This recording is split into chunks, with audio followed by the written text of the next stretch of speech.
voy como explicando un poquito. Vale, hoy vamos a hablar de la química de las emociones y un poco porque, porque no de todas las emociones, pero sí que voy a hablaros como de 3 bloques. Voy a hablaros del estrés, voy a hablaros del amor y voy a hablaros de la compulsión o de la adicción. Porque de alguna manera, si podemos ver en estas emociones cómo funciona la química, em, veremos que estamos un poco prisioneros de la neuroquímica cerebral a la hora de afrontar, ¿no? A la hora de tener respuesta ante los estímulos externos o internos. Entonces, ¿qué ocurre? Que, claro, eso no puede ser todo. Tenemos un cerebro muy sofisticado para que eso sea todo. No es todo. Luego también tenemos la capacidad de que a través de nuestros pensamientos, a través de la manera como nosotros interpretamos, es decir, hagamos paquetes de creencias, ¿no? Tengamos como ideas que atomicen, que liguen diferentes... un segundo, porque recuerda... Vale. Muy bien, pues voy a intentar volver. Muy bien. El Zoom, que me había ido un poco, lo siento. Disculpar para luego cuando veáis la grabación. Era Marta diciéndome, acuérdate de entrar como toca. Espero haberlo hecho bien. La verdad es que espero y confío haberlo hecho bien. Es probable que no, porque no ha entrado nadie todavía. Y lo malo es que no puedo salir de donde estoy ahora porque si no se corta el vídeo y ya no podría volver a recuperar esto. Así que, sea que esté donde tengo que estar o no, voy a seguir un poco contándoos cosas. Vale. La idea es esta. La idea es que nuestros pensamientos pueden acabar activando las mismas hormonas que estímulos o la misma química cerebral que estímulos externos. ¿Por qué? Porque nosotros lo que hacemos es construirnos una realidad interna. ¿Vale? Esto nos va a ir muy bien para el estrés, para ver cómo funciona el estrés. Vale, nosotros no captamos la realidad literalmente, ¿vale? No, el diseño no es este, o sea, tenemos un cerebro pequeñito que es más creativo que literal y lo que acaba ocurriendo es que nosotros hacemos una copia de la realidad original y esta copia la damos por buena, es decir, en el momento en que nosotros hemos ido cogiendo fragmentos de la realidad y los hemos constituido en un todo, ahí nosotros es donde actuamos, en esa copia interna. Nosotros no tomamos decisiones respecto a la realidad externa, sino que la tomamos en base a la realidad interna, esa copia fragmentada que he hecho del original, esa copia interna. ¿Por qué hacemos eso? Porque en esa copia yo puedo empezar a operar, ¿vale? Puedo empezar a construir circuitería neuronal que opere en una especie de realidad virtual que sirva como ensayo a la exposición de diferentes situaciones peligrosas o no, que me permiten en realidad no acabar exponiéndome al peligro real, ¿no? Es decir, yo puedo crear una circuitería que me permita imaginarme en una selva con un león delante sin que haya un león, ni nunca lo haya tenido libre un león delante. Entonces, yo puedo construirme ese circuito cerebral y yo tengo mi cerebro disparando neuronas mientras yo estoy imaginándome que tengo un león delante. Puedo incluso activar ciertas sensaciones físicas como en una inmersión de realidad virtual, es decir, que yo puedo sentir que de alguna forma se diluye esa percepción de falsedad y queda como si fuera bastante real, como cuando estoy viendo una peli y pierdo una película y me identifico mucho y de pronto pierdo la noción del tiempo y ahí... entonces voy a mirar otra vez, si ha entrado alguien más, ¿no? Vale, de acuerdo. Entonces, vale, ya está, no lo miro más. Vale, entonces,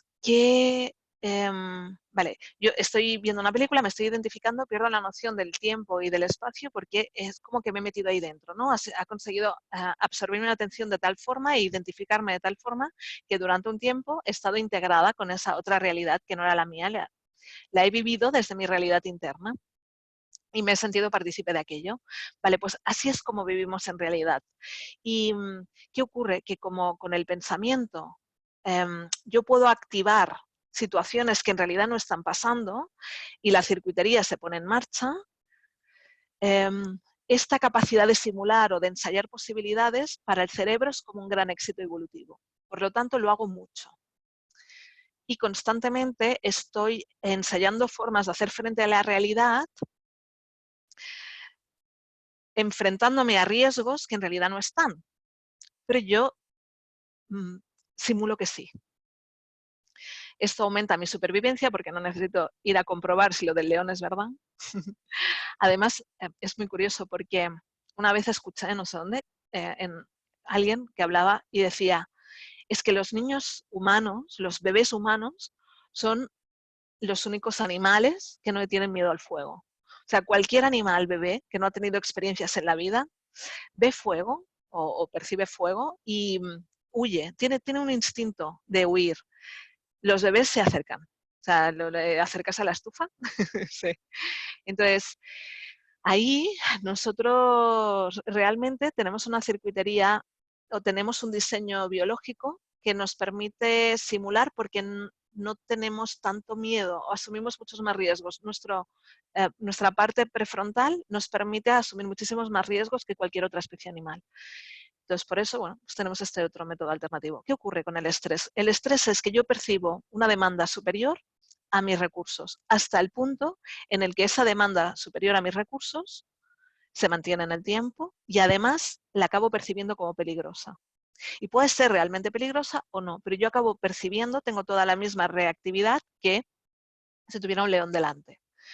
¿Qué ocurre? Que cuando empieza el estímulo estresante, cuando llega el estímulo estresante, yo pongo en marcha toda mi simulación interna, yo pongo en marcha mi mundo interior creyendo que es una copia literal de la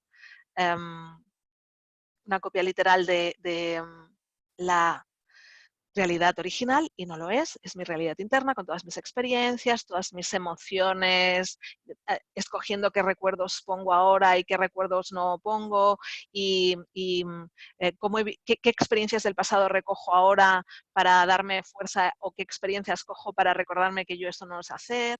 ¿De acuerdo? O sea, tengo toda mi realidad interna actuando y tomando decisiones inconscientes, automáticas, respecto a aquello. Yo estoy percibiendo la demanda como si fuera un peligro y ese peligro no existe, pero yo estoy reaccionando como si estuviera. No existe en la medida de que puede que sí o puede que no. O sea, lo que seguro no es un león delante mío. Entonces, puede que sí, que haya un peligro y, por ejemplo, yo esté llevando, o sea, haya una persona que me está agrediendo o una persona que me quiere agredir y entonces mi respuesta tiene que ser de huida, pero eso es un estímulo que se limita en el tiempo. El estrés es cuando yo no me voy de esa situación de peligro en el tiempo, cuando me mantengo en el tiempo. Lo otro es un estrés agudo que se resuelve huyendo o con algún tipo de terapia posterior, pero que está muy focalizado a un acto que ha empezado y ha terminado. En el estrés no veo cuándo termina. Por eso muchas veces la técnica en estrés, la primera es, dame una fecha para cambiar las cosas. Dame una fecha tuya para cambiar las cosas porque necesitas saber que esto va a terminar, ¿no? Como psicológicamente saber que esto va a terminar, pues te ayuda a llevar un poquito mejor el estrés. Bueno, entonces las dos grandes hormonas que se liberan aquí son adrenalina y cortisol. La adrenalina aumenta el flujo sanguíneo de manera que los músculos estén súper oxigenados por si necesito escapar y el cortisol yo lo describo así, el cortisol es un mercenario. El cortisol se encarga de conseguir energía. Gracias al cortisol que tenemos a lo largo del día, nosotros estamos activos. Nos despertamos, o sea, nos levantamos por la mañana de la cama porque tenemos cortisol. Es decir, el cortisol es súper necesario, mantener un cierto nivel en el cuerpo, en sangre, es necesario porque está buscando energía de todas partes, pero cuando se lee como que hay poca energía en sangre, como que hay poca glucosa, el cortisol empieza a buscarla donde haga falta, de los músculos, de los huesos, donde sea. Y además, cuando está, pues eso, ¿no?, consiguiendo energía en su proceso metabólico, está haciendo muchos radicales libres, ¿no? Entonces, estos llegan al cerebro y de alguna forma acaban generándonos muchísimas veces una sensación de agotamiento, además de un mal estado físico generalizado. Pero el cortisol es importante porque el cortisol funciona como los corticoides, como cuando nos dan cortisona en el hospital. Cuando hay niveles de inflamación generalizados, el cortisol lo que hace es, por eso es un mercenario, se va a todas las partes, todos los huesos, órganos, músculos, cerebro, todas las partes, pues, bueno, en el cerebro no hay receptores del dolor, pero en todas las partes para buscar donde hay inflamación y bajarla. Por lo tanto, el cortisol realmente funcionalmente es muy necesario. Es cuando tenemos niveles altos que se genera muchísimo radical libre y además afecta al cerebro porque le hace trabajar mucho. Y bueno, hay un agotamiento. Entonces, ¿qué ocurre? Ocurre que si somos conscientes de que la emoción, miedo, estoy generando mucha adrenalina y mucho cortisol, y soy consciente de que hay pensamientos que me pueden ayudar a modificar esa percepción que tengo, o sea, saber que mi realidad está siendo interna y no original, por lo tanto yo puedo acabar de introducir elementos nuevos, como por ejemplo, bueno, pues voy a priorizar mi salud, o voy a descansar, o voy a ser, en esta época de estrés voy a ser muy estricto con la comida y con el sueño, sobre todo el sueño, y voy a poner ejercicio también, porque de esta forma voy a poder como desconectar y tener un estrés más en subidas y bajadas y no tan mantenido en el tiempo. Que aguantamos más estrés, ¿eh? Cuando es así lo aguantamos durante más tiempo y las consecuencias físicas son graves también, ¿eh? Pero si podemos ir como reduciendo la amplitud de los estresores o de la percepción de estrés, bueno, pues de alguna forma vamos a ir consiguiendo también no vivirlo como con miedo, no vivirlo con sensación de terror, ¿no?, que eso es lo que nos lleva a generar percepción de que hay un enemigo. Y vale, que tengo que ir un poco más rápido. Vale, entonces tenemos eso, ¿vale? Tenemos que para poder gestionar el estrés y las hormonas que aparecen, necesitamos pensamientos y necesitamos una conciencia o una explicación que me ayude a planificar cómo voy a vivir ese tiempo de estrés para que no lo viva como hostil, no lo viva como una amenaza. Vale, el amor. El amor también parece que ocurra en el cerebro, ¿no? O sea, parece que nos enamoramos con el cerebro y no con el corazón. ¿Por qué?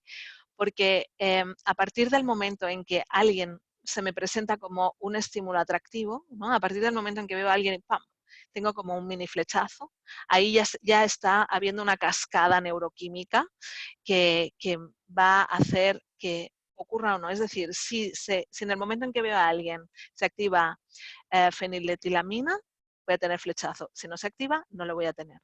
Si con ese flechazo, con esa persona con la que he tenido el flechazo, se activa testosterona, en las mujeres también, ¿eh? Nosotras necesitamos la testosterona bueno, para muchísimas cosas, pero una de ellas es que activa nuestro deseo sexual. Entonces, con ese del flechazo, se me activa testosterona, ¡pam!, tengo ganas de irme a la cama con esa persona.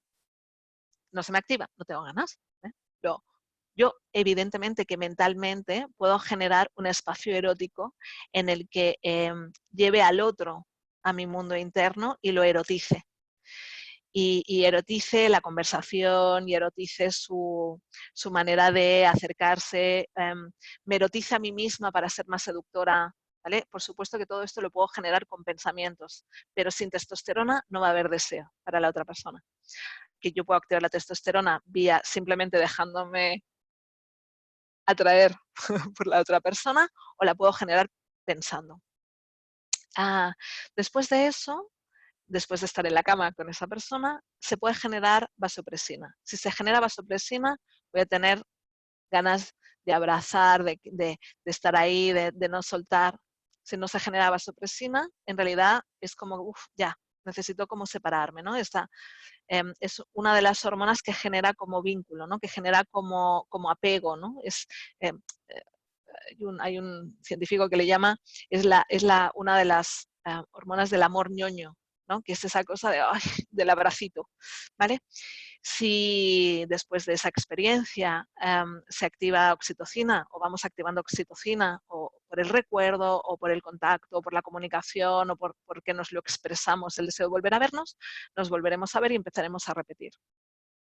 Luego, si yo ya estoy empezando a hacer planes de futuro contigo y eso me da bienestar y me da seguridad, entonces significa que hemos segregado serotonina. Si hemos segregado serotonina, yo me sentiré segura contigo. Si no hemos segregado serotonina, no me sentiré segura contigo. Todo esto no es que si me estoy tomando antidepresivos, entonces me sentiré más segura con mi pareja, porque necesito superar los niveles normales, ¿no? Entonces, si yo estoy tomando medicación porque mis niveles se han deprivado, no estoy hablando de estos picos, ¿no? Que me hacen acercarme a o evitar. Vale, entonces estamos ya como hablando de futuro, me siento muy bien, muy segura, hay mucha serotonina allí. Y si además yo te quiero presentar a mis amigos, ¿vale? O sea, ya te veo como que, ostras, yo pienso que vas a encajar y empezamos como un poco a hacer cosas juntos y a convivir un poquito y estoy aprendiendo cómo eres y estoy viendo tus defectos, o sea, ya puedo pensar otra vez, estoy viendo tus defectos, estoy viendo tus virtudes, estoy viendo que me gusta, que no estoy aprendiendo a estar contigo, ahí se ha puesto en marcha la noradrenalina. Es decir, para que yo tenga ese encaje contigo y esa adaptación contigo, se tiene que haber puesto en marcha, tiene que estar disparando noradrenalina cuando estoy contigo. Entonces, fijaros, ¿no? Cómo cómo las hormonas o cómo los neurotransmisores activan nuestras emociones de acercamiento. Es decir, ¿no? que se activa, hay testosterona, me acerco, no hay, no me acerco. Entonces, hasta ese punto estamos secuestrados por la química de nuestras emociones. Y luego quería hablaros de la adicción. La adicción a cualquier cosa tiene que ver con obtener una recompensa después de. Es decir, yo, pues no sé, el café, vamos a hablar del café. Me tomo un café y después de tomar ese estímulo produce una reacción en mí que es que yo me siento con mucha energía. Como esa energía va bien para mis planes, entonces queda memorizada como esto hay que repetirlo. Esto que acabas de hacer, nuestro cerebro nos dice, esto que acabas de hacer, repítelo, porque me ha encantado. Entonces, ahí, ¿qué ha ocurrido? Ha ocurrido que en una área del cerebro se ha como activado, o sea, hay un gran pico de dopamina. Cada vez que hago algo que me gusta y que el cerebro quiere que eso se repita, que me da mucho placer, entonces segregamos picos de dopamina. La dopamina activa la zona de la recompensa y lo estamos leyendo como que eso es una recompensa. Si además esa recompensa, o sea, esa sensación de cómo me ha molado lo que acabo de hacer, ¿no? Qué bien me estoy sintiendo ahora.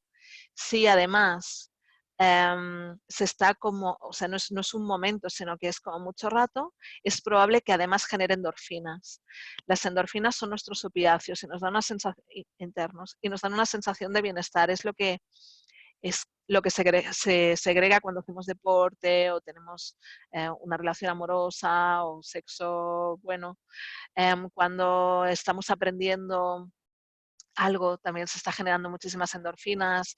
Cuando hay un logro, ¿no? El momento, hay una felicitación, hay un reconocimiento social, cuando me abrazan durante mucho rato. O sea, se pueden liberar endorfinas con muchísimas actividades. Cuando como con hambre, también libero endorfinas. Es decir, que hay muchísimas situaciones en las que el cerebro está disparando dopamina para que esto se fije como recompensa, pero es que además, si libero endorfinas, es como doble recompensa. Y hay una tercera posibilidad, que es que lo que esté haciendo también me haga segregar adrenalina y entonces incremente el ritmo cardíaco y oxigene los músculos, con lo cual me sienta físicamente súper fuerte y a partir de ahí se convierta esa sensación, ese placer de fortaleza física, de poder físicamente con ello, ¿no? Esa cosa de puedo superar y puedo cruzar mis límites, que eso también se convierta en una recompensa. Bueno, pues cuando ocurre que estoy segregando dopamina, más endorfinas, más o un pico de adrenalina, o bien al contrario, ¿no? Se me está relajando porque estaba muy nerviosa y entonces he conseguido bajar el nivel de adrenalina, los tres funcionan como recompensas que se suman y ahí es muy fácil que acabe en una adicción, es muy fácil que me cueste mucho romper esa rutina o ese hábito que tengo. Entonces, ¿qué ocurre? Ocurre que cuando nosotros dejamos de hacer algo que el cerebro entiende que eso es súper recompensante, que es triple premio, el cerebro lo que hace es deprivar dopamina, es decir, bajar del nivel habitual en el que estamos. Por ejemplo, voy a comprar. Compro algo nuevo, la novedad dispara dopamina. Si además eso que compro cuando me lo pongo me encanta cómo me queda, genera endorfinas. Y si además resulta que es muy cómodo o es muy como que gusta mucho o como que me da una sensación de estar muy guapa o lo que sea, puede ser que genere adrenalina, ¿no? Puede ser que cuando me lo ponga y anticipe, pues con esto enseguida voy a conocer a alguien, puede ser que genere adrenalina y entonces ahí tengo como que ir de compras, el primer estímulo se convierte en un super premio y puedo acabar enganchado a las compras. Entonces, cuando no lo hago, cuando me apetecería ir a comprar porque estoy mal, me apetecería ir a comprar algo que me quede muy bien y que además sea como muy sexy y demás, o si fuera el caso, si he construido así y no lo hago, el cerebro lo que hace es bajar la dopamina a niveles por debajo de lo normal. Y ahí, o sea, una dopamina baja implica que no me puedo concentrar, que estoy muy triste, que me siento muy ansioso, que el mundo es un asco. O sea, hay una sensación muy desagradable a nivel mental, a nivel físico y a nivel emocional. Muy desagradable. O sea, el cerebro está intentando que vuelva a consumir. Ese es el síndrome de abstinencia. Entonces, conseguir que poner como pequeñas situaciones de placer si quiero dejar algo, ¿no? Si quiero dejar de fumar, si quiero dejar de beber, si quiero dejar de tomar café, si quiero dejar una relación que es tóxica, cualquier situación de este tipo. Si quiero, tengo que planificar cómo lo voy a hacer, porque necesito saber, necesito tener una lista de conductas que me dan placer para ir haciendo eso a medida que el cerebro vaya deprivando dopamina para mantenerlo por lo menos a un nivel basal. Y eso es como muy clave, ¿no?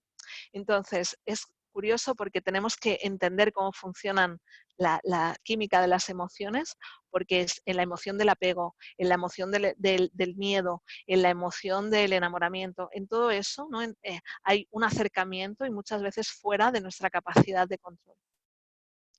Es verdad que cuando estamos muy disparados de dopamina no podemos pensar porque en la circuitería se inhibe la parte que nos hace pensar, pero hay un fallo en el sistema, que ese siempre lo uso cuando estoy trabajando adicciones, que es cuando estás muy deprivado de dopamina no se puede inhibir el frontal. Es decir, cuando estás mal porque tienes poca dopamina, porque no estás sintiendo el premio y tienes síndrome de abstinencia, es el momento en el que puedes pensar mejor. O sea, es el momento de hacer la toma de decisiones. Por eso muchas veces hacemos cambios cuando nos ha venido un golpe muy duro, porque es el único momento en el que realmente podemos usar el frontal para pensar, porque ha estado inhibido durante mucho tiempo.